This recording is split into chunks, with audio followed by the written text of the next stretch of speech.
Time now. So nationalisation or renationalisation is one of those topics that kind of comes back periodically, doesn't it, Ben? Particularly when there are problems in industries and everyone's saying, what could be done? Yeah, looking for alternatives, and the big question, would some of our big infrastructure projects, be it public utilities like water or electricity, or even things like the railways, be better run by the government? So that's the question. Yeah, morning to you. The pros and cons of bringing certain businesses back under state control, always discussed. But this week, well, it's resurfaced again for some pretty key reasons. Well, first up, there was that record fine, £126 million for Southern Water. That's because it leaked sewage and then covered up the problem for years. Critics say that's because of years of underinvestment by the private company. Well, then yesterday, the transport giant Stagecoach said it was not going to bid for any more rail franchises in the UK. It also runs some bus services.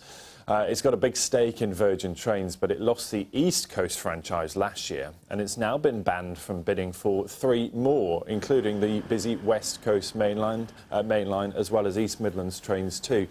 So let's discuss both sides of the debate. With me here in the studio is Ellen Lees from the campaign group We Own It. She is in favour of nationalisation. And from our London studio is Matthew Lesh, who's from the Adam Smith Institute. He is against. Very good morning to you both. Good morning. Adam, maybe I could start. I'm calling you Adam, from the Adam Smith Institute. Matthew, good morning to you. I want to start with you because we saw those 2 examples there this week, didn't we? Southern Water and, of course, Stagecoach. It proves, doesn't it, that big projects like that just don't work in private hands. Well, look, I don't think that's true whatsoever. I think it's important to put privatisation in context. Before privatisation, you had to wait 3 months for a phone line. There was not irregular blackouts. There were burst water pipes and substantial leakage from the water system, and passenger numbers in trains were declining. Since privatisation, there has been huge investment in infrastructure that government just couldn't have done. If you take the case of water, there's been £160 billion of investment in water. That means that there's less leakage. It means the water quality, the drinking water we drink, has gone up. It means that more water is treated before it's put into the sea or rivers, and it means cleaner environments. And if you even just look at a comparison between England and Wales and Scotland, where Scotland water is nationalised, up in Scotland there is twice as much water leakage. If you compare to Northern Ireland, where, again, water is nationalised, there's persistent complaints about underinvestment. And that's because what happens when industries are nationalised and owned by the government, there's substantial costs involved. And often government doesn't prioritise the investment infrastructure. Alone nationalising water will cost £90 billion. On top of that, there's ongoing costs for maintenance, and that's money that can't be spent on hospitals, it's money that can't be spent on schools, and it can't be spent on defence. And as a result, in the end, you end up with poorer quality services, and with services that aren't responsive to consumers, and really an awful situation with this infrastructure being dilapidated. Yeah, Matthew, I want to bring in Ellen at this point, because you're therefore saying that actually the money would be better spent, and private firms can spend that money. Ellen, can they? Because if we look at the cases of this week, they've just not been doing that. Underinvestment was the reason for the Southern Water problem. Well, yeah, clearly not. We've seen the evidence again and again that private companies don't make the necessary investment. The 160 billion figure that Matthew quoted in the water industry, all of that has been covered by customers' bills, which were massively hiked when it was privatised and are now 40% higher in real terms than they were before privatisation.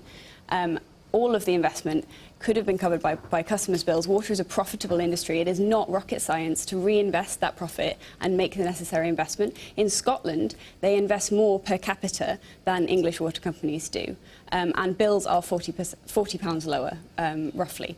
So, it's just not true that private companies will make the necessary investment. The investment they do make is because it is legally required of them to do. For example, the EU regulations for cleaning up our rivers, which was why they made investment in the early 90s.